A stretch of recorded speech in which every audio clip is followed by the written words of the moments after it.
tous, donc je suis ravie d'être là aujourd'hui avec vous.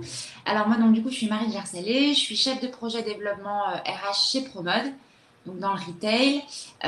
Et mes missions principales, grosso modo, c'est de l'ingénierie de formation, donc de la création de contenu de formation, que ce soit en présentiel ou à distance, et sur les trois entités, donc magasin, logistique, siège.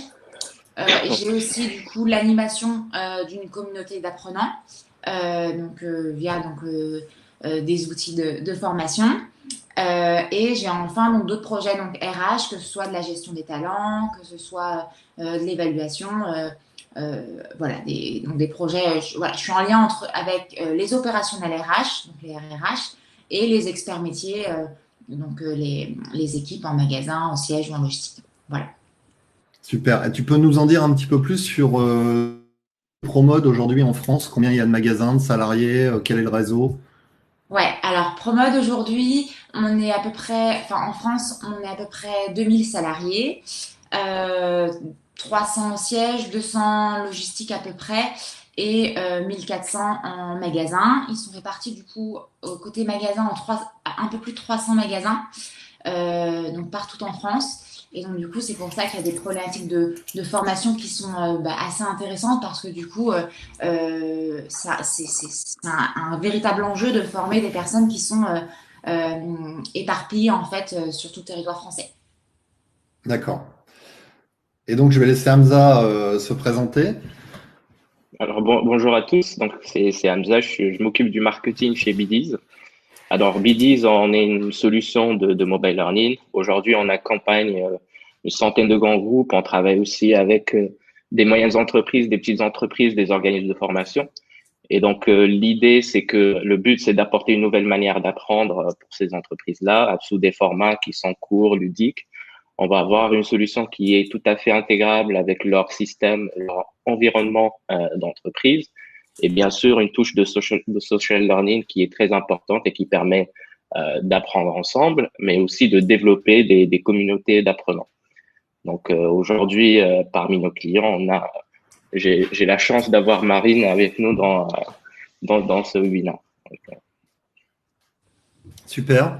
Marine, est-ce qu'on peut refaire un peu l'histoire? Est-ce que tu peux nous expliquer un peu la genèse de ce projet, les ambitions qu'avait Promode par rapport à ces actions de formation? Alors, je crois que c'est en particulier vis-à-vis des 1400 salariés en boutique, hein, c'est ça? Oui, là aujourd'hui, j'ai vraiment parlé côté magasin parce que du coup, on a fait appel à Bidiz pour le moment donc pour cet outil de formation que sur la population de magasins, donc les 300 magasins et les 1400 collaborateurs. Mais pour toute l'entreprise, on aimerait faire de Promode vraiment une entreprise apprenante. Et le gros enjeu pour nous, c'est toujours d'arriver à former plus, mieux, donc plus ciblé par rapport aux besoins business, aux besoins de développement des compétences des collabs, former plus vite, à temps, c'est-à-dire d'arriver vraiment avec une formation, pas un mois ou une semaine après que le besoin il était présent, et de façon moins chère parce qu'aujourd'hui le présentiel avec des distances avec des magasins un peu éparpillés et un tel nombre de personnes, c'est assez onéreux. Donc du coup voilà, on voulait vraiment former plus vite, mieux, ciblé, moins cher. Et donc c'est pour ça que du coup on avait donc cette volonté de passer par un outil. En parallèle, nous, justement, pour atteindre cette ambition, on avait fait plusieurs choses. Déjà, on avait mis en place un réseau de référents sur tout le territoire français. Et donc, du coup, c'était plusieurs responsables de magasins qui étaient experts sur un sujet, qui étaient notre relais de formation. Donc, du coup, on les accompagne. On accompagne ces personnes-là et elles vont du coup diffuser et relayer la formation au plus près de leurs équipes. Donc ça, c'est vraiment pour former plus vite et plus juste. En parallèle, on avait déjà commencé à faire toute notre formation en mode homemade. Donc vraiment, c'est nous qui avions la maîtrise de la création de cette formation. Donc en allant chercher avec les experts métiers et les opérationnels le bon contenu, construire et le diffuser. On passait aussi, donc du coup, on avait passé un cap de digitalisation de notre formation. On faisait beaucoup de vidéos, beaucoup de tutos. Donc voilà. Et enfin, on essayait de cibler nos contenus de formation en fonction du besoin. C'est-à-dire que, par exemple, s'il y avait un problème d'indicateur qui concernait tous les magasins en France, et ben, on axait notre action de formation sur cet indicateur et pas sur autre chose, parce que du coup, on voulait vraiment que ce soit un retour sur investissement. Mais aujourd'hui, c'était un peu, enfin, le souci de ça, c'est que du coup, notre réponse, elle était un peu incomplète parce qu'on n'avait pas d'outils appropriés, ce qui fait qu'en fait, nos contenus qu'on créait, déjà, ils étaient un petit peu éparpillés. Donc, par exemple, nos tutos, ils étaient dans un fil d'actualité du réseau d'entreprise. Donc, il fallait remonter pour avoir le tuto. Bref, les personnes les regardaient une fois, tout le monde ne le regardait pas, et puis après, c'était perdu. Donc, c'était beaucoup de temps passé pour, au final, avoir un contenu qui n'était pas animé du tout. On avait du mal à faire vivre pas mal d'outils au-delà des tutos, mais c'était tout ce qui était fiches en magasin. On avait du mal à lier plusieurs briques de formation entre elles. On avait du mal surtout, on avait du mal à savoir qui avait suivi ces formations. Est-ce que c'était apprécié? Est-ce que c'était efficace? On avait du mal à tracer du coup cette action de formation, de savoir vraiment autant d'avoir le suivi, donc qui avait assisté à ces formations, mais aussi en quoi ça avait eu un impact sur le business. Et donc du coup, c'était beaucoup de temps passé, et pour au final, on n'avait pas assez, donc notre retour sur investissement, on n'avait pas assez de visibilité sur l'efficacité de ce qu'on faisait. D'accord. Et comment tu t'y es pris, comment s'y est pris ProMode pour mener son projet et déjà comment on choisit la bonne solution? Comment ça se passe? C'est quoi les étapes d'un projet? Est-ce que vous avez rédigé un cahier des charges? J'imagine que vous avez lancé un appel d'offres. Pourquoi vous avez choisi telle ou telle solution? Est-ce que tu peux nous en parler? Alors, nous, c'est un projet qui a mis un petit peu de temps à aboutir.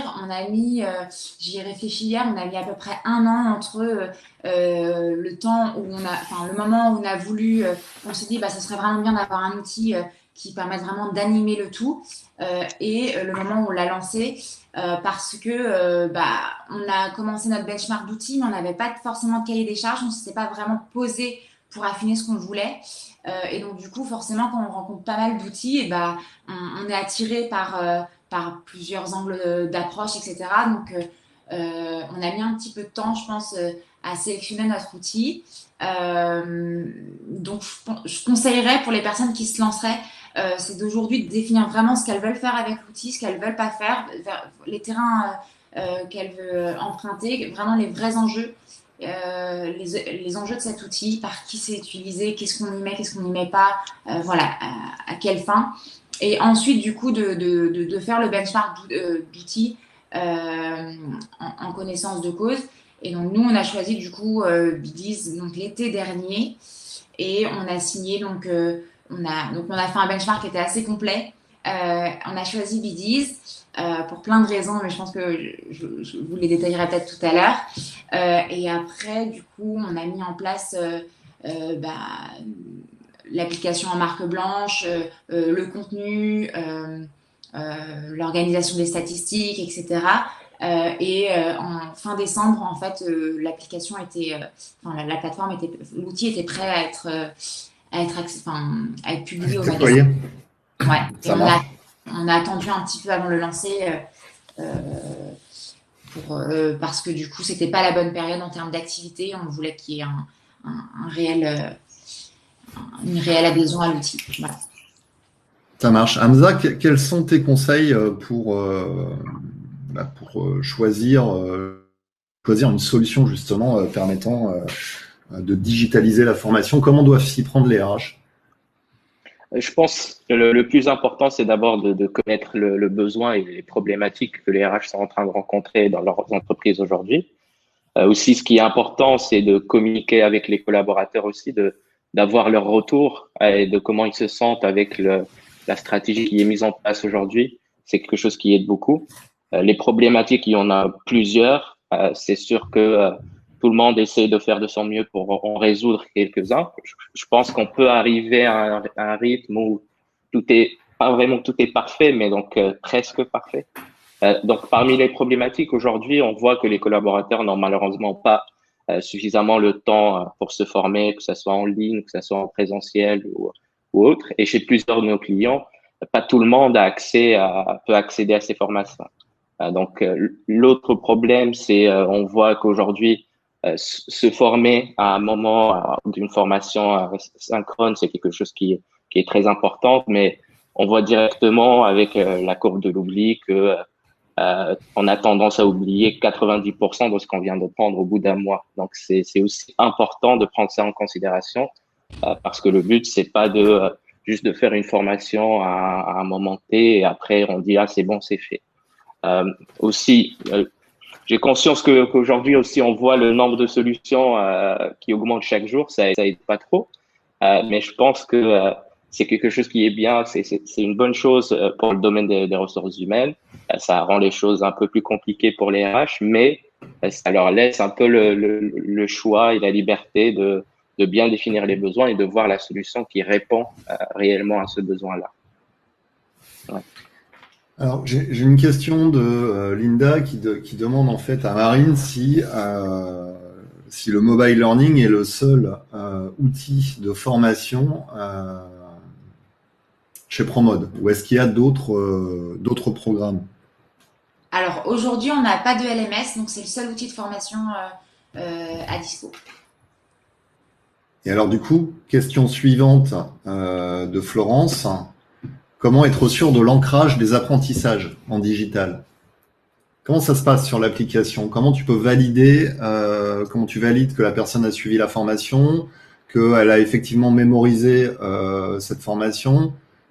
Dans la pratique, ça fonctionne comment? Alors, il y a une différence qui est faite entre la personne qui a vu le contenu, la personne qui a validé le contenu, donc c'est-à-dire qui a répondu, enfin qui a terminé toute la capsule, on appelle capsule, mais c'est un petit module de formation. Donc il y a une différence entre l'avoir vu, l'avoir terminé, l'avoir validé, et en fait pour ancrer le contenu, ce qui est fait, c'est qu'en fait après ou avant le contenu donné, on est testé. Donc, ça veut dire que je regarde un tuto. Peut-être avant de regarder le tuto, j'ai une question qui m'interpellait, qui testait mon niveau. Je regarde le tuto, et puis par la suite, du coup, j'ai deux, trois questions. C'est assez rapide à répondre, mais au moins qui vérifie que le message que l'information a bien été comprise. Et ça, c'est ultra important à mon sens parce que avant, nous, nos tutos, ils étaient, je pense, regardés peut-être pas de manière assez attentive ou, les personnes n'étaient peut-être pas aussi concentrées sur ce qu'elles regardaient. Elles regardaient peut-être ça comme un film. Maintenant, les personnes elles savent qu'elles vont être testées à la fin. Donc, on est beaucoup plus concentré. On est déjà dans une démarche d'apprentissage et de formation.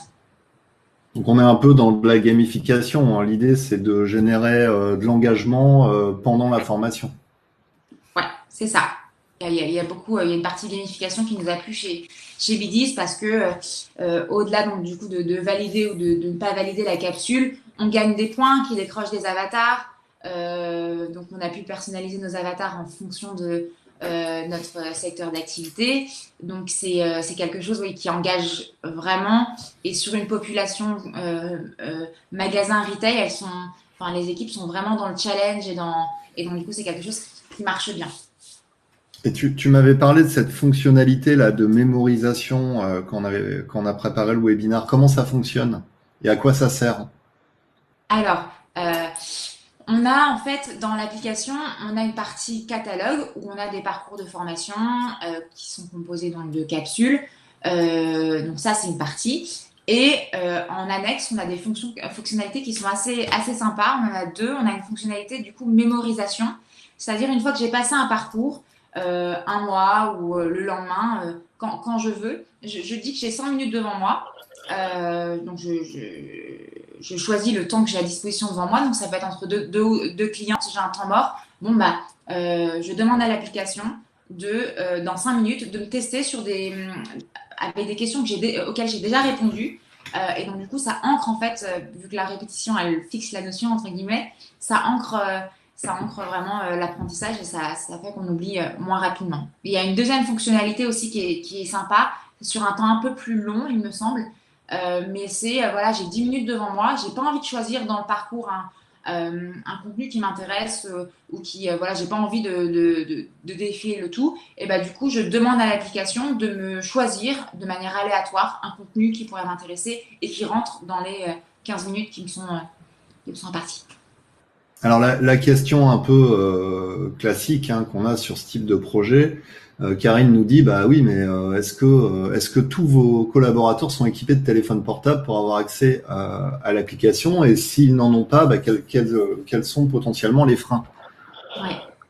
Alors aujourd'hui en magasin, nous, avant le déploiement, on avait un téléphone qui servait plus d'outil à la vente parce qu'il y avait une application euh, qui nous permettait de faire le lien avec le stock web et le stock magasin, qui nous permettait de voir les stocks, de parler du produit.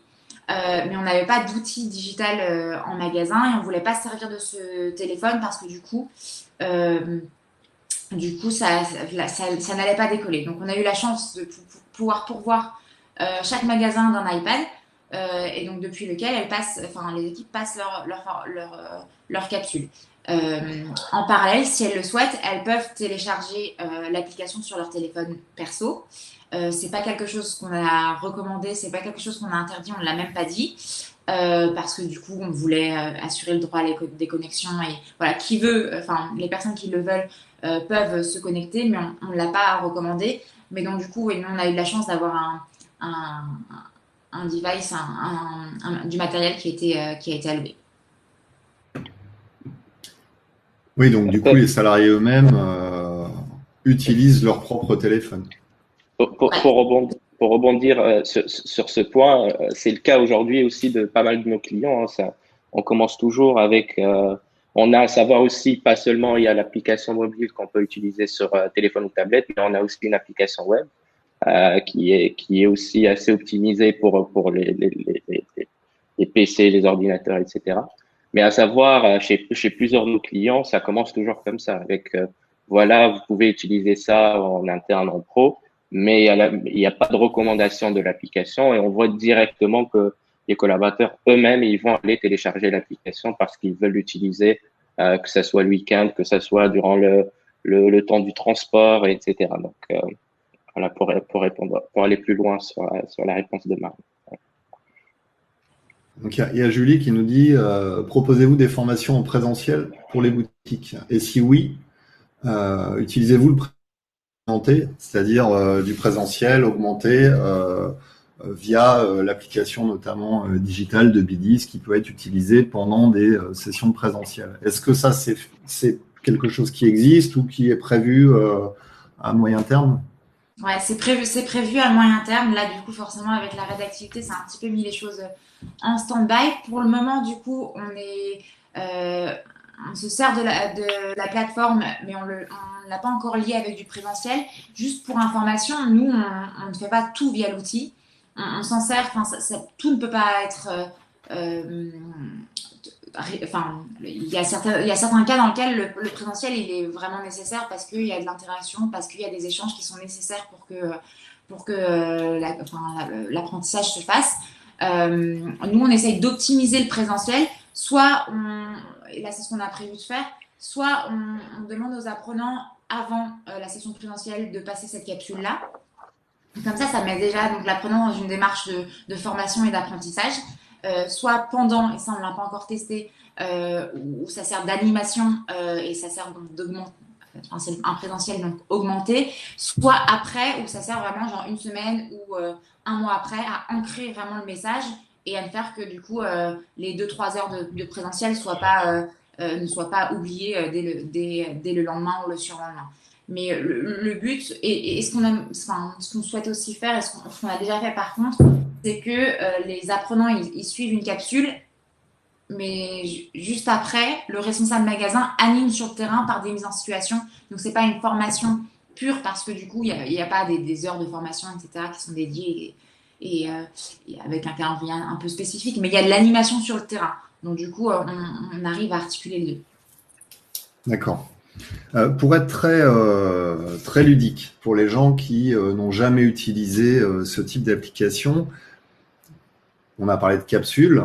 Tout le monde ne sait pas ce qu'est une capsule. Alors, comment ça fonctionne? Parce que, a priori, une capsule, ça vient constituer un parcours de formation. On va définir un parcours de formation spécifique dans lequel on va intégrer plusieurs capsules. Est-ce que tu peux nous donner un exemple concret? Ça serait quoi un parcours et quel type de capsule on pourrait avoir dedans? Alors nous, par exemple, le premier parcours qu'on a lancé, c'est un parcours sur la morpho et qui était composé de 5 capsules. Donc 5 capsules égale à peu près 5 modules. Le but du jeu, entre guillemets, c'est que nos parcours ils soient le plus segmentés possible. Parce qu'en fait, le parcours en tant que tel, alors je ne sais plus combien de temps il durait, mais chaque capsule, elle ne doit pas durer plus de 10 minutes. Faire que ce soit un apprentissage, enfin, on est dans du micro-learning, donc il faut que ce soit assez rapide, enfin, assez rythmé, entre guillemets. Et donc, du coup, dans notre parcours morpho, on a eu première capsule. La morpho, ça sert à quoi? C'est quoi? Comment ça peut m'aider au quotidien? La deuxième capsule, c'était. Alors, c'est un petit peu loin parce que c'était vraiment la première capsule, mais c'était apprendre à déterminer les morphos via un schéma, puis ensuite via des personnes connues, puis ensuite via des personnes où on a pris des photos et du coup de dos, et puis du coup elles devaient identifier leur morpho. Troisième capsule, je sais plus ce que c'était, mais c'était comment je m'en sers dans mon conseil, comment, enfin, mon approche, ma posture, etc. Donc voilà, on a essayé de... En fait, c'est un petit peu comme une formation présentielle où on structure le contenu. Dans la journée, il y aura plusieurs étapes. Et ben là, c'est pareil, dans le parcours, il y a plusieurs étapes. Du coup, c'est plus réduit. Mais ça peut... Enfin, c'est quand même assez complet. Même si c'est du micro-learning, on reste sur quelque chose d'assez complet. Hamza, toi qui es expert du sujet, c'est quoi les erreurs à ne pas commettre ou les bonnes pratiques à mettre en œuvre dans le cadre de formation justement en micro-learning? Ouais. Alors, le micro-learning, la plus grande, en dehors du fait que l'idée, c'est on peut se former d'une façon assez rapide, grâce aussi au mobile learning, n'importe quand, n'importe comment, on dit le Atawadak, c'est anytime, anywhere, etc. En fait, il permet aussi l'engagement des apprenants. Donc, les erreurs qu'on peut voir, c'est on va voir, l'idée, c'est de garder l'apprenant engagé parce qu'aujourd'hui, ça représente une des plus grandes difficultés, défis que représentent les responsables formation, les RH. C'est qu'un apprenant qui va commencer un module, il doit le terminer. Donc, au moins, il apprend, en plus de ça, il apprend quelque chose. Aujourd'hui, on voit parfois des parcours ou des modules ou capsules où on va avoir du contenu, avec du texte qui est assez long, où l'apprenant, juste pour le lire, c'est pénible. Et vers la fin, il va se retrouver à faire des quiz. Et donc, ce rythme comme ça aide pas trop. Donc, dans le cas contraire, ce qu'il faut plutôt faire, c'est d'avoir une notion. Alors là, l'apprenant, il a appris quelque chose et directement après, il est en train de répondre à des questions par rapport au sujet. Donc, c'est assez rythmé. Donc, on va avoir une notion d'apprentissage. Par la suite, un quiz, de la gamification et c'est rythmé comme ça. Donc, ça aide l'apprenant. Le but, c'est que l'apprenant, on dit, il touche au moins son smartphone chaque 30 secondes, par exemple, ou chaque minute. Donc, comme ça, il est toujours réveillé à suivre la formation sur son téléphone et il est engagé aussi avec les quiz parce que tout le monde veut donner la bonne réponse. Donc, c'est assez évident. Donc, cette partie-là, c'est la partie la plus importante. Et après, le format ou la durée est importante aussi. Donc, l'idée, c'est de ne pas aller au-delà de 10 minutes parce que comme ça, on reste vraiment dans un cadre de micro-learning. Après, en termes de format, c'est de varier aussi, ne pas avoir juste du contenu qui est texte-image, mais par exemple, on peut mettre de l'image, du texte, de la vidéo, une infographie, on peut avoir des flashcards. Après, les quiz, pareil, ne pas avoir que du vrai ou faux ou du QCM, mais aussi varier. Donc, QCM, vrai ou faux, texte à trous, etc. Donc, l'idée, c'est de varier en termes de contenu, d'avoir un contenu qui est rythmé, qui dépasse pas les 10 minutes. Voilà. D'accord. Alors, Marine, dans la pratique, parce que là, on a des questions justement sur les capsules. Euh, donc, ces capsules, en fait, moi, d'après ce que j'en ai compris, c'est pas des capsules qui sont livrées par Biddies, en fait. Alors, j'imagine que Biddies doit en proposer, il doit y avoir des capsules standards ou doit en faire pour ses clients. Mais tout l'intérêt de cette application, c'est que toi, tu es autonome, en fait, sur la création de tes contenus et que tu peux directement les administrer toi-même sur cette plateforme. Ouais, c'est ça. L'outil, en fait, il nous permet de créer le contenu, ou une partie du contenu en tout cas, de l'animer, donc de mettre un même contenu dans plusieurs parcours, parce qu'il y a des contenus qui peuvent servir dans un parcours métier, dans un parcours d'intégration, donc c'est vraiment la possibilité d'optimiser le contenu créé et de le mettre à plusieurs endroits où il est pertinent d'y mettre. L'outil nous permet de diffuser à toute la population, donc je peux choisir de le diffuser à toutes les personnes des magasins, mais je peux choisir de le diffuser seulement aux managers, seulement à une région parce qu'il y a un problème sur cette région, enfin un problème, il y a des difficultés sur cette région, donc du coup on va former cette région en priorité. Et ça me permet de gérer aussi, donc du coup, de gérer l'efficacité, les suivis, de relancer, etc. Et dans la partie... Excuse-moi. Pour contextualiser, là, vous avez créé des capsules spécifiques là, pour la reprise? Ouais, on en a créé 3. En fait, on a créé un parcours reprise d'activité dans lequel, du coup, il y avait une première capsule qui était quelles sont les mesures sanitaires à adopter en magasin. Donc, on expliquait, du coup, tout ce qui était mis en place côté client, côté magasin. La deuxième, c'était comment je concilie le commerce, la nouvelle façon de faire du commerce avec les mesures sanitaires, parce qu'on a eu des mesures assez fortes comme l'essayage qui n'était plus proposé. Et nous, notre commerce se faisait essentiellement en cabine. Donc, c'était quelque chose de très impactant côté équipe. Et il fallait donc du coup les accompagner sur ce sujet. Et la troisième capsule, c'était plus sur la partie collection où on a parlé en fait des nouvelles. On a orienté un petit peu notre formation sur la collection qui était disponible en magasin parce que le stock web et le stock magasin n'étaient pas le même parce que forcément on a un stock magasin qui s'était pas écoulé pendant 2 mois, donc on a dû faire des ajustements. Et donc du coup on avait 3 capsules. Et donc j'ai Linda qui me demande, est-ce que tous les supports sont acceptés quand tu crées une capsule? Est-ce que tu peux mettre de la vidéo, un PDF, voire un podcast, etc. quoi? Oui, alors vidéo, infographie, petit texte. En fait, il y a plusieurs modalités de présentation de modalités pédagogiques. Qu'est-ce qu'on peut faire? On peut faire des webinaires. On l'a pas encore testé pour le moment. On peut du coup faire des quiz, mais qui dans l'explication de la réponse, et ben au final il y a le contenu qui est dans l'explication de la réponse. On peut faire, oui, je crois que c'est tout. Je crois que j'en oublie certaines. Hamza, je peux te laisser peut-être compléter, mais là, Je comprends, il y en a plusieurs qu'on peut rater quelques-uns. Donc, ce qui est important, c'est assez divers. On peut mettre ce qu'on veut, donc c'est assez libre. Après, quand on parlait tout à l'heure, l'idée, c'est de garder en tête qu'on fait du micro-learning aussi. Et le but aussi, c'est de garder l'apprenant engagé. Parce que la différence aussi qui fait entre une solution qui fait ce genre de format, cette nouvelle manière d'apprendre et les LMS traditionnels, c'est l'engagement des apprenants. Dans les LMS traditionnels, on va avoir des taux d'engagement qui sont autour des 20%, 25%. Après, ça dépend bien évidemment du LMS utilisé. Après, dans le mobile learning, là, on est plus sur des taux d'engagement qui vont aller jusqu'à 70%. Donc, la différence est là.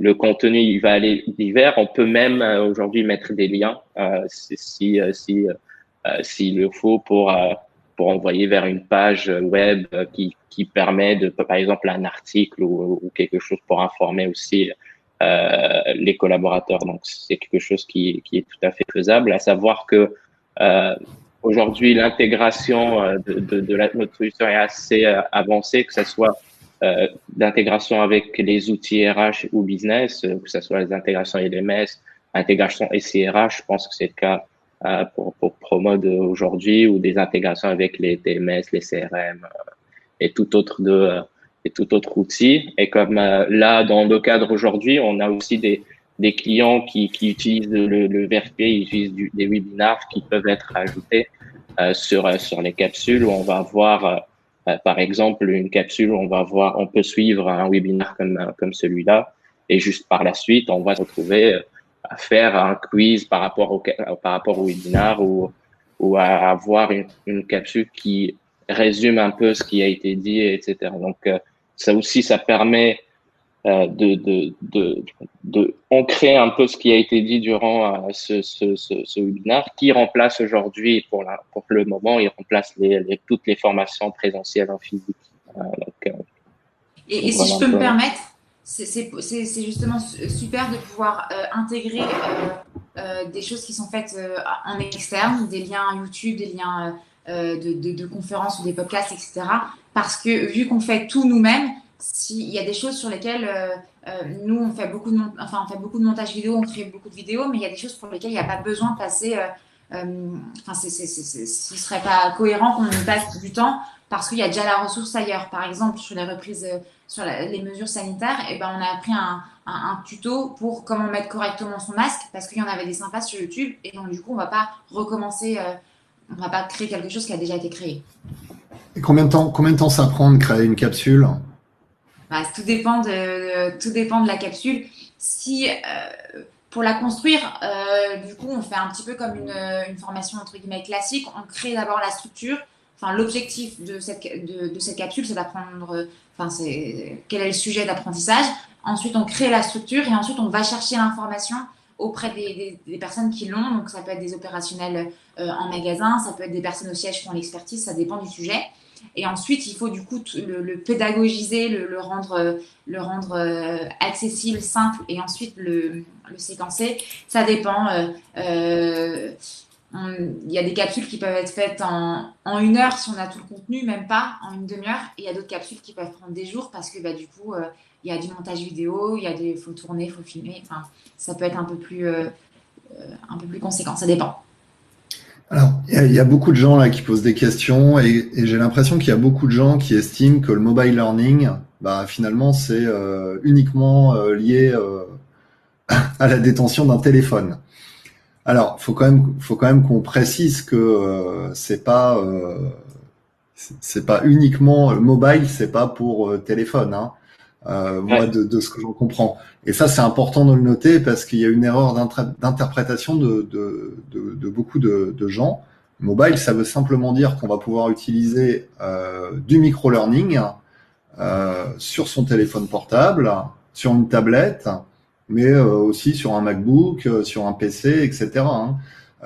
C'est pas le mobile ne veut pas dire qu'il faut automatiquement avoir un téléphone.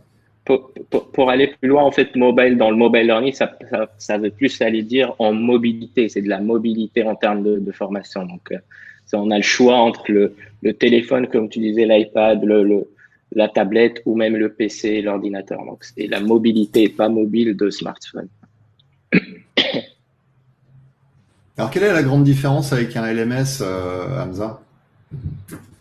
Il y a une question qui est revenue, notamment sur le fait que les LMS offrent de la scénarisation, de la granularisation des formations. Mais est-ce que le micro-learning permet ce type d'action? Bien sûr, bien sûr. Aujourd'hui, on travaille avec plusieurs clients qui ont fait le choix de ne pas avoir un LMS comme Promode, comme plusieurs d'autres. Et donc, on peut tout simplement utiliser la solution pour remplacer le LMS parce que c'est quelque chose qui est plus flexible, plus facile de déploiement. Donc, c'est le format et il est plus aussi adapté à cette mobilité dont on parlait tout à l'heure. Et donc, il y a ce côté un peu plus qui est gamifié, qui aide plus à engager les apprenants. Après, tout ce qui est le côté à savoir, chez nous aussi, il y a cette capacité d'intégration. On a aussi, chez pas mal d'autres clients, on s'intègre facilement à leur LMS où ils prennent Bidis pour compléter la partie LMS qui manque. Ça veut dire cette partie d'engager les apprenants, d'avoir un contenu qui est suffisamment gamifié pour que l'utilisation soit faite de manière plus fréquente. Alors j'ai une question qui revient aussi, c'est la notion budgétaire. Il y a eu pas mal de questions tout à l'heure du style combien coûte une capsule, combien coûte l'application. Bon, la capsule, on l'a compris, hein, vous êtes autonome, chaque client est autonome pour créer ses propres capsules, donc c'est un coût de production interne, hein, c'est lié au nombre d'heures que les équipes RH et les équipes opérationnelles vont y passer. Mais comment ça fonctionne? C'est quoi? J'imagine que c'est un mode SaaS, c'est un abonnement? Alors oui, c'est un abonnement. L'idée, c'est on est sur des licences par périmètre, c'est des licences d'utilisateurs. Et une fois ça, et l'idée, c'est l'auteur, il peut créer autant de contenu qu'il veut, on peut avoir autant d'auteurs qu'on veut. Et le but derrière, c'est de donner cette liberté de création de contenu et de partage de connaissances qui nous tient beaucoup à cœur. Donc, c'est pour ça que le prix il est plus concentré sur la partie utilisateur. À savoir, quand on disait, il n'y a pas de surprise au niveau des prix. Derrière, on va avoir s'il y a besoin d'intégration spécifique. Normalement, on a des prix par rapport à ce type d'intégration. Donc, voilà. Et pour bien comprendre, Hamza, Bidis, c'est quoi? C'est simplement un éditeur ou c'est aussi quelque part un cabinet de conseil qui va également accompagner les clients dans la création de formats spécifiques, ou voire même, est-ce que chez Bidis, vous proposez des capsules à tiroir déjà existantes sur certaines thématiques? Parce que depuis tout à l'heure, on me pose pas mal de questions sur est-ce que, par exemple, notamment, vous proposez des formations en management? Alors, oui, du coup, l'idée, donc, on propose la solution, mais derrière, on a tout un accompagnement qui suit derrière, qui est très important.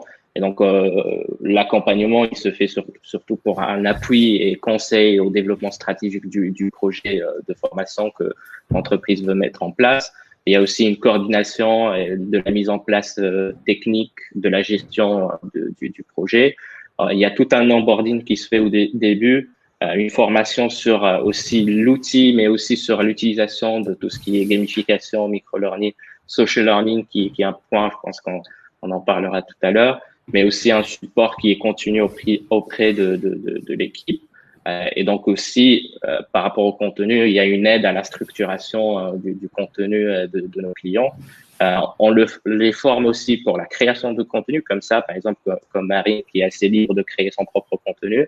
On a un catalogue sur étagère qui est assez fourni aujourd'hui, qui permet aussi à nos clients, si de temps en temps d'en prendre. Par exemple, là, durant le confinement, on a fait un parcours Digital You qui est c'était spécialement pour la RATP, mais par la suite, il a attiré l'attention de pas mal d'autres clients le but, pendant plusieurs semaines, ça aide les collaborateurs à se former sur le digital et la transformation digitale en même temps.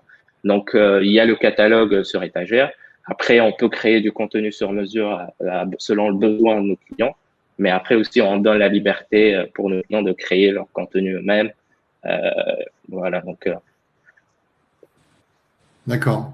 Et toi, Marine, de ton côté, là, vous l'utilisez principalement pour les boutiques, mais est-ce que ça va être utilisé pour l'encadrement, pour les populations du siège?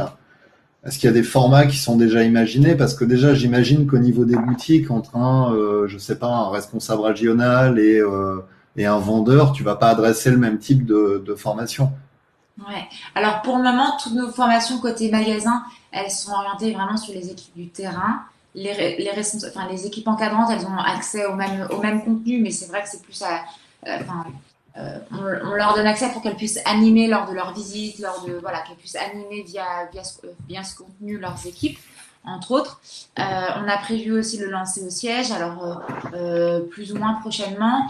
Pour deux raisons. Donc déjà, de créer du contenu spécifique pour les personnes du siège. Et là, pour le moment, je pense que dans un premier temps, ce serait déjà pour leur donner accès à ce qui est disponible en magasin. Le but, c'est vraiment de créer davantage de ponts entre le siège et les magasins qui aujourd'hui, oui, il y a des envois de mails, etc. Mais il y certaines informations qui passent pas forcément du siège au magasin. Et donc, je pense que c'est important d'avoir ce lien et de savoir, moi, en tant que personne qui travaille au siège, je sais que sur mon sujet, j'ai tel et tel contenu qui est donné qui est mis à disposition à mes magasins. Je vais solliciter du coup la personne qui fait les contenus pour qu'on construise quelque chose, parce que du coup, moi, j'ai une nouveauté, j'ai un lancement de, je sais pas, un lancement d'un projet, je vais en informer les magasins pour que vraiment euh, certains projets, on a vraiment besoin que les magasins et que les personnes qui travaillent dans les magasins soient nos relais des décisions qui sont prises par la marque. Et ça, c'est un outil qui peut nous permettre de le faire.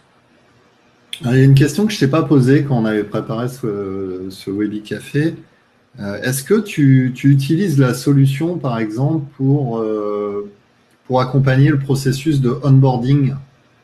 Alors, ouais. Pour le moment, non. Les capsules sont déjà créées, mais en fait, on en a pas mal en stock, donc on essaye pareil, on essaye de pas on essaye de pas diffuser 2 ou 3 parcours par semaine parce que ça fait trop. On essaie un petit peu de les rythmer. Et on a on a un parcours sur ProMode, donc sur la partie intégration. Je pense que ce sera le premier parcours qui sera suivi, c'est connaître ProMode, la marque, un petit peu, enfin, l'historique, les valeurs, nos engagements, notre structuration de collection, enfin, vraiment les grosses composantes de notre identité, pour que pendant l'intégration, il y a une personne arrivant en magasin, elle puisse avoir son contenu. Et ce qui est bien, c'est que justement, on a un lien avec le SIRH qui est fait. Et donc, du coup, chaque nouvelle intégrée, le jour J où il arrive en magasin, il a déjà son compte, parce que du coup, ça marche par compte individuel et pas par compte magasin. Donc, chaque personne a son propre compte, peut suivre son évolution. Et quand j'arrive en magasin, le premier jour, j'ai accès à du contenu d'intégration. Et ce qui est bien, c'est que du coup, ça permet de réduire ce temps passé par une personne qui t'accompagne et qui t'explique un petit peu ce qu'est ProMode. Il y a des choses qui peuvent être vues via le mobile learning, via l'application, et il y a d'autres. Et autant consacrer le temps qu'on a à consacrer à la personne sur des gestes techniques et la vie en magasin, par exemple. Ouais, là j'ai Linda qui nous dit qu'effectivement, elle me dit, Marine disait à juste titre que les formations digitales ne pouvaient pas être la seule solution et devaient être complétées par des présentiels. Donc elle nous dit in fine, comment transforme-t-on un présentiel en digital? Alors moi, déjà, je pense que la question, l'objectif, c'est pas de transformer tout le présentiel en digital, même si là, effectivement, sur les 3 derniers mois, ça aurait été plutôt nécessaire. Parce que finalement, le présentiel, ça permet quand même des choses qui ne peuvent pas être transposables et qui sont aussi nécessaires dans la vie de l'entreprise. Tu m'en avais parlé, notamment les temps de pause, les temps d'échange, tout le côté un peu informel qui permet aux gens de se connaître, de faire une équipe, etc. Tout à fait. Après, donc on a le mobile learning, on peut avoir donc la partie webinar où justement l'interaction, l'échange, elle est possible, mais je pense de vouloir transformer tout le présentiel en digital, pour moi, c'est pas à terme, c'est pas viable. On l'a bien vu en période de télétravail. Oui, il y a les visios, oui, il y a les mails, oui, il y a les échanges, mais c'est tout de même pas tout à fait pareil que d'être dans un bureau avec ses collègues, de prendre 2 minutes de temps de temps de pause et de glaner pas mal d'informations, enfin, d'avoir des échanges d'informations. C'est pas la même chose, c'est pas la même relation. Alors j'ai Emmanuel qui s'interroge sur l'utilisation justement du téléphone portable personnel des collaborateurs et sur le droit à la déconnexion. Alors ce que je rappelle, c'est que comme Marine l'a dit, à aucun moment Promone n'a demandé à ses collaborateurs d'utiliser l'application sur leur téléphone. Et pour autant, les collaborateurs l'ont fait d'eux-mêmes, puisque les formations qui sont offertes via cette plateforme sont en libre consultation. C'est ça. Donc, elles sont poussées, il y a une promotion, une communication qui est faite au niveau RH, et ensuite, chaque collaborateur peut aller piocher les formations qui l'intéressent. Donc, dans ce contexte-là, on sort du cadre du droit à la déconnexion, puisque c'est une action qui n'est même pas demandée par l'employeur, Ouais. Elle est proposée sur le lieu de travail via un iPad ou un poste de travail. Voilà. Est-ce que tu Sachant as cette problématique, excuse-moi Marina Hamza, est-ce que c'est une problématique courante ou sur lesquelles s'interrogent les clients? Au début, oui, mais comme on en parlait tout à l'heure, l'idée, ce qu'on propose, on est sur un format en mobilité, donc il y a aussi l'application web, et donc au début, on est plus sur, voilà, on travaille sur, on se forme durant en utilisant son téléphone pro, mais après, l'application elle est disponible à disposition des collaborateurs et c'est eux-mêmes qui vont aller télécharger l'application parce que ils veulent se former sur la question. Donc, Tu voulais rajouter quelque chose, Marine, sur ce point? Oui, en termes de. Nous, là, on a 23 capsules. J'ai regardé, du coup, hier, on a 23 capsules de publiées. Il y en a certaines pour lesquelles, du coup, on a fait une communication. Il y en a certaines où on ne fait pas du tout de communication. Et il y en a certaines où on recommande vivement de les passer parce que c'est lié à la conjoncture. Donc, enfin, on oblige, entre guillemets, le passage. Mais il y en a plein d'autres où on les met à disposition et en fonction de l'actualité du magasin, et bah, le responsable magasin va donner un temps imparti. Bon, bah, on a un problème sur cet indicateur ou sur la partie multicanal. Bah, je t'invite, du coup, tu peux partir du coup 10 minutes ou un quart d'heure, tu vas en réserve et tu peux passer la capsule. Du coup, donc c'est vraiment tout n'est pas à suivre obligatoirement dans les 2 jours de publication de la capsule. Donc c'est vraiment ça s'adapte un petit peu à l'activité et au contexte du magasin. Et tu as une idée de ton taux de transformation, c'est-à-dire le nombre de personnes qui effectivement ont utilisé la capsule? Est-ce que c'est quoi? Il y a un bon niveau d'engagement? Alors, nous, je pense qu'on était ambitieux, mais on savait pas trop comment ça allait prendre, donc on n'a pas mis d'objectif de connexion des personnes, etc. On a été assez contents parce que là aujourd'hui, presque tout le monde s'est connecté au moins une fois sur la plateforme, sur les capsules de reprise qu'on a plus que recommandées. Voilà, on les a vraiment inscrits dans le dans le process de OK, je reprends un magasin, bah, je regarde les capsules à ma prise de poste. Après, je suis briefée avec mon responsable magasin. Et donc, du coup, là, on avait 1200, on a un peu plus de 1200 vues et passages des premières capsules qui sont liées à la reprise. Donc, on est très content de cette Ouais. transformation parce qu'on se dit que donc les gens y vont et ils retournent. Donc, pour nous, c'est aussi un critère de réussite, entre guillemets. Ok. Et tout à l'heure, il y a une question qui a été posée sur l'hébergement des données. Euh, les formations, les capsules, elles sont hébergées où? Parce qu'on posait la question de la sécurité justement des données. Tu peux apporter un peu d'éléments là-dessus, Hamza? ouais. Alors tous nos données sont en Europe, hein, donc c'est un point qui est important. Et la sécurité, c'est quelque chose qui nous tient beaucoup à cœur. C'est normal vu la taille aussi des entreprises avec lesquelles on travaille, et même aussi les secteurs assez sensibles, que ce soit défense, aviation ou autre. Donc au niveau sécurité, c'est quelque chose qu'on est assez, on tient beaucoup à ça et on a des équipes qui est dédiées à ça. Donc, Ça marche. Tout à l'heure, tu as évoqué le social learning. Tu peux mhm. nous en faire une définition? Alors, C'est quoi exactement?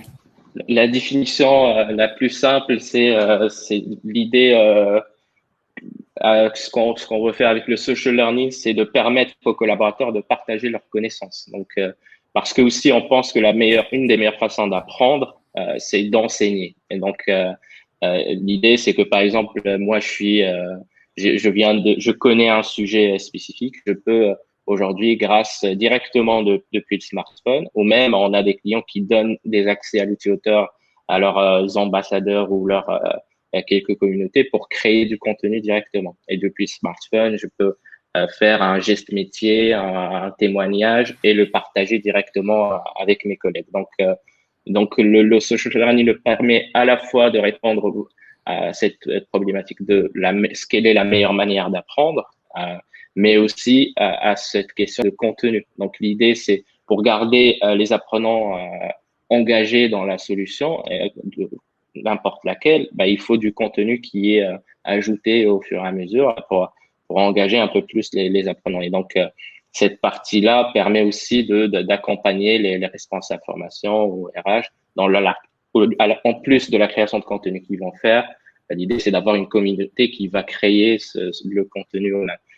Bien sûr, ce contenu peut être modéré derrière par les responsables pour éviter qu'il y a voilà. Donc on est dans la notion ça. de communauté un peu comme un réseau social finalement. C'est ça. Donc, l'idée, c'est de permettre aux gens de partager ce geste métier ou cet avis, on peut dire. Et donc, par exemple, là, ça peut rentrer même dans des parcours, si on veut. Je viens d'assister à une formation, que ça soit du présentiel, par exemple. Et du coup, l'idée, c'est de partager ce que je viens d'apprendre avec mes collègues qui n'ont pas eu la chance d'assister à cette formation. Parce que aujourd'hui, on le sait, dans les entreprises, pas tout le monde peut avoir accès à certaines formations. Et donc, voilà, ça permet aussi ce partage de connaissances. Et aussi, quand il s'agit des gens qui sont sur le terrain, je suis dans un magasin ou dans des usines, je peux prendre en vidéo ce que je suis en train de montrer comme geste et le partager avec mes collègues. Parce qu'au final, il y a aussi cette partie que les gens qui sont sur le terrain, ils ont cette connaissance que les responsables formation n'ont pas. Donc, c'est quelque chose qui est très important aussi. Oui, et puis ça permet aussi d'assurer la promotion interne de ces formations. Parce que si on implique les collaborateurs dans la création des capsules, c'est un peu comme la notion de marque employeur. Si tu intègres tes collaborateurs à ta stratégie de marque employeur, ils te le rendront. C'est là exactement la même façon pour la formation. Toi, Marine, tu m'avais dit de toute façon que les collaborateurs sont impliqués dans la création de ces capsules. Donc, j'imagine qu'après, il y a un relais qui est également assuré en termes de communication par les collaborateurs eux-mêmes. Ouais, alors nous, on a développé, enfin, je l'ai pas dit, mais on a lancé l'outil en février, du coup. Donc, c'est assez récent. Donc, on est encore dans la social learning, on n'a pas encore, on n'est pas au bout du social learning, on est vraiment au tout début, mais on intègre les collaborateurs, les équipes pour récupérer le contenu, pour avoir, parce que c'est ces collaborateurs qui ont l'expertise et c'est en tant qu'à nous. Donc, on récupère le contenu, on creuse, on traite ce contenu et aussi sur la partie, par exemple, vidéo, ça va être les collabs qui vont s'exprimer. Donc, par exemple, là, dans cette période où on est on est à distance, on ne peut pas aller en magasin les filmer. Donc, du coup, elles se filment en selfie. Et nous, après, du coup, on remanie l'information. Et ce qui fait que, du coup, forcément, quand elles savent qu'elles vont apparaître dans une des vidéos, elles sont aussi le relais auprès de leur région parce que du coup, elles sont, c'est valorisant pour ces personnes-là d'apparaître dans une des vidéos parce que du coup, c'est leur expertise et puis je trouve que c'est une marque de reconnaissance aussi de les inclure. Ouais. Et du coup, ça veut dire que les salariés eux-mêmes peuvent te proposer la création d'une capsule. Tout à fait. Alors, pour le moment, on est. Alors, par exemple, sur la morpho, à la fin de cette capsule-là, à la fin de ce parcours, on a une petite capsule avec le et si. Et c'est tout bête, ça va peut-être pas parler. Je pense que ça va parler à tout le monde. C'est et si ma cliente n'aime pas ses bras. Et si ma cliente n'aime. Donc, on en a fait que 3 pour le moment et on leur a dit. À vous de nous en donner plus, à vous de nous donner les complexes qui sont parfois un peu compliqués à traiter avec vos clients pour qu'on aille voir les personnes qui peuvent vous aider, les chefs de produits qui conçoivent les collections, qui peuvent vous aiguiller sur tel ou tel produit. Et donc le but, c'est de créer, on aimerait bien que pour chaque capsule, on ait cette dernière capsule et qui vient en fait s'alimenter au fil de l'eau parce que du coup, on aurait récolté en fait pas mal de problématiques et nous, on les traite. Donc et puis comme ça permet justement de faire revenir les personnes sur le parcours, de venir compléter du coup les SI qui n'ont pas visionné. Donc ça permet aussi d'en créer la concept. Ça marche. Est-ce que tu peux nous montrer à quoi ça ressemble? Ouais. l'application. Enfin, juste la présentation, hein, l'idée, c'est pas de rentrer dans une Oui, capsule, oui. mais Donc là, on est sur. déjà, Hop, pardon, je suis à déjà, l'envers. donc déjà, c'est rapide d'accès.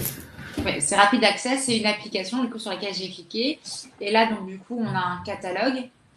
Nous, on a fait le choix de pas. Pour le moment, on n'a pas beaucoup de capsules, donc on a fait le choix de pas avoir des catégories, etc. Et de l'avoir tout sur la page d'accueil. Quand ça va s'étoffer, je pense qu'on va davantage les ranger pour que ce soit plus simple. Donc du coup, on peut entrer dans un parcours qui est composé de capsules. Juste ici, on a le petit avatar avec le nombre de points. Euh, et, et, juste ici, désolée, je suis à l'envers. Donc, et juste ici, on a les deux fonctionnalités dont je vous ai parlé d'ancrage mémoriel. Juste en dessous, on a les capsules en cours qu'on n'a pas terminées. Et ce qui est bien, justement, c'est que j'ai 3 minutes, je me forme, je suis interrompue, je quitte l'application. Et lorsque j'y retourne, bah, je peux continuer, mon contenu, deviner mon contenu. J'ai Yves qui me demande si c'est plus simple que de poster sur YouTube. Est-ce que j'ai déjà posté sur YouTube? Je sais pas, sur Vimeo oui, mais sur YouTube non, parce qu'on passe beaucoup par Bon, c'est Vimeo. pareil. Oui, alors je trouve que Vimeo c'est assez simple aussi, mais nous vraiment ce qui nous a permis de choisir Bidi, c'est la simplicité côté apprenant, via l'ergonomie, via le fait que c'est automatisé, qu'il n'y a pas besoin de s'inscrire, etc. Enfin, c'est assez simple. Et côté back-office, parce que du coup, c'est super simple de créer les contenus, c'est assez intuitif. Donc, on n'est pas sur des classeurs Excel sur lesquels, du coup, on entre une donnée et puis après, on importe. Non, c'est assez facile. Donc, vraiment, les critères de sélection, ça a été la simplicité, ça a été l'accompagnement aussi, parce que du coup, on a une personne qui nous est dédiée pour l'accompagnement et que je sollicite régulièrement. Donc, c'est ultra appréciable de ne pas avoir à faire de tickets. Et voilà.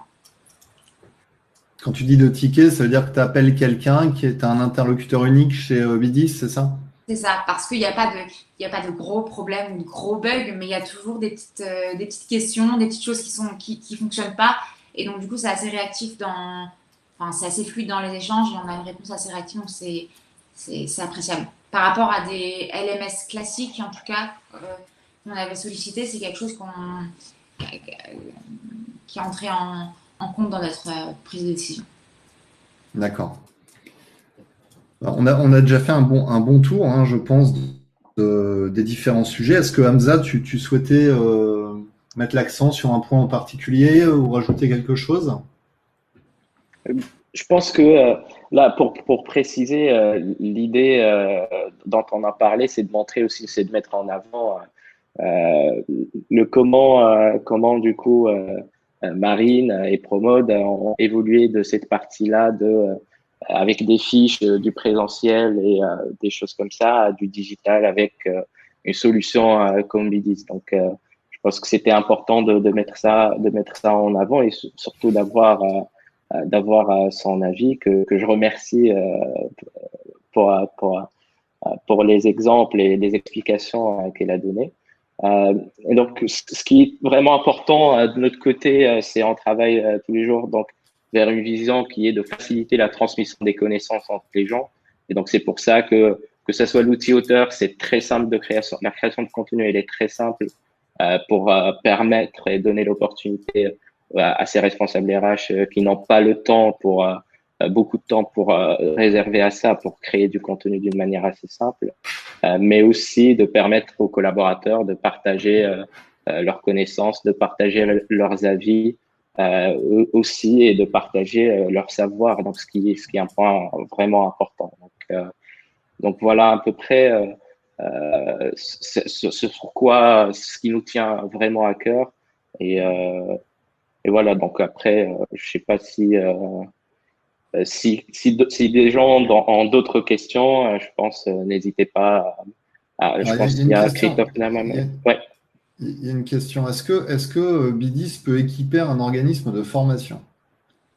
Oui, on travaille déjà avec des organismes de formation, que ce soit des organismes de formation de langue ou autres, qui utilisent notre solution pour soit la formation, c'est des organismes de formation qui sont spécialisés entreprises. Donc, ils utilisent notre solution. Ils ont leur propre application en marque blanche qu'ils utilisent pour former leurs clients. Donc, que ce soit à des organismes de formation de langue ou autre. Et d'un autre côté, il y a aussi, on travaille avec des organismes de formation dans un format de partenariat, que ce soit dans une collaboration pour qu'ils puissent créer du contenu du contenu très spécifique, que ce soit lié à la sécurité ou des points qui nécessitent vraiment un savoir assez important. Donc c'est tout à fait possible et on a même vu la demande qu'on a reçue ces dernières années, on a fait une offre spéciale pour les organismes de formation et plus adaptée à leurs besoins. Donc, alors, il y a quelqu'un qui me demande si on peut avoir une démo. Alors là, tout de suite, maintenant, c'est pas prévu. Moi, j'ai mis le mail d'Hamza, j'ai mis ton mail directement dans le fil. Si les gens veulent te contacter effectivement pour une démo ou des questions tarifaires. J'avais quand même une question. C'est quoi la roadmap de Bidiz? Alors, la roadmap aujourd'hui de BD, c'est toujours d'améliorer la solution qu'on a et de continuer à garder cette solution qui est simple et qui plaît à nos clients. À chaque fois aujourd'hui, ce qu'on prend en considération, c'est les retours qu'on a de nos clients. Donc, les développements qu'on fait de la solution sont majoritairement proposés par nos clients qui voient, par exemple, qui ont ce besoin-là et donc ils nous le proposent et c'est quelque chose qu'on développe avec eux. Donc, pour notre roadmap, le but, c'est d'aller plus loin sur ce côté-là de social learning et de partage de connaissances parce que on croit vraiment que c'est quelque chose qui est très important et qui va avoir de plus en plus d'importance, que ce soit dans l'entreprise ou dans la vie de tous les jours. Et aussi, un point qui est important, c'est d'ajouter cette brique, que ce soit de la réalité augmentée, la réalité virtuelle, qui aussi, on voit pas mal de demandes par rapport à ce côté-là. Donc, alors, Marine, peut-être pour conclure, j'ai une question. J'ai quelqu'un qui demande comment on fait pour notamment contrôler le nombre de formations, enfin faire du reporting tout simplement à partir d'applications digitales par rapport au présentiel. Par rapport au présentiel? Ouais. Comment tu fais? Parce que le présentiel, c'est facile, hein, les gens viennent, ils émargent, voilà, tu fais tes reporting à partir de documents papier que tu vas récupérer finalement. Mais en digital, ça se passe comment? Qu'est-ce que tu as comme solution de reporting dans l'application? Alors, via l'outil même, donc côté back-office, on peut du coup créer, diffuser notre contenu, l'animer aussi, et on peut le gérer. Donc, on a une partie statistique où on peut voir du coup, on peut cibler par région, on peut cibler par magasin, on peut cibler par personne, ce qui a été vu, ce qui a été validé, ce qui a été. On peut aller même plus loin parce que du coup, on peut regarder les réponses à l'apprenant. Donc, on peut vraiment, on peut voir le temps de connexion, on peut voir tout ce qu'on pourrait imaginer dans une formation classique. On a les forums contextuels, donc on peut avoir des commentaires sur une capsule de la part des collaborateurs. Donc, on peut assez bien le monitorer. On peut également s'assurer de la satisfaction des collabs qui ont vu la capsule parce que du coup ils peuvent noter la capsule. Donc ça c'est c'est vraiment top pour nous parce qu'avant on lançait un tuto, c'est un petit peu lancer un tuto comme une bouteille à la mer parce qu'on savait pas qui l'avait vu, on ne savait pas les effets, on ne savait même pas s'il avait été apprécié. Donc là on peut vraiment on a directement un résultat, en tout cas on sait directement la satisfaction qui est liée au passage de la capsule. Si les personnes n'ont rien appris, on va avoir une note qui est un peu moins bonne. Et donc, dernière question, comment tu réussis à mobiliser les collaborateurs pour utiliser l'outil, sachant qu'il n'y a pas d'heures de formation dédiées comme en présentiel? Ouais, il n'y a pas d'heure de formation dédiée. Alors, plusieurs choses. Déjà, pour la partie animation, quand on l'a lancé, on a déjà essayé de mobiliser l'équipe encadrante. Donc, quand on a choisi l'outil, quand on a créé les capsules, à chaque fois, on leur donne accès en avant-première pour qu'ils puissent vraiment s'en imprégner. Donc, le but, c'était de les embarquer, eux, avant les équipes. Ensuite, on a choisi la période de février qui était un peu plus calme et après les soldes, alors qu'on était prêt un petit peu avant pour que du coup les personnes soient un peu plus réceptives. Et après, dans l'animation au quotidien, déjà, c'est d'avoir du contenu qui intéresse. Pour le lancement, on avait lancé donc la morpho parce qu'on savait qu'on était attendu sur ce sujet et qu'il y avait un besoin d'accompagnement. Donc déjà, c'est sur la nature du contenu, c'est sur la régularité. Je pense que du coup, si on poste rien pendant 3 mois, c'est un outil qui ne sera pas inscrit au quotidien. Donc ni trop ni pas assez, mais en tout cas de manière assez régulière.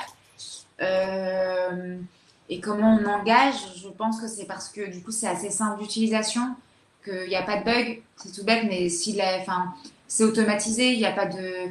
Du coup c'est simple. Et en fait je pense que nous on a pas mal d'outils chez Promode, mais je pense que c'est l'outil le plus simple et le plus...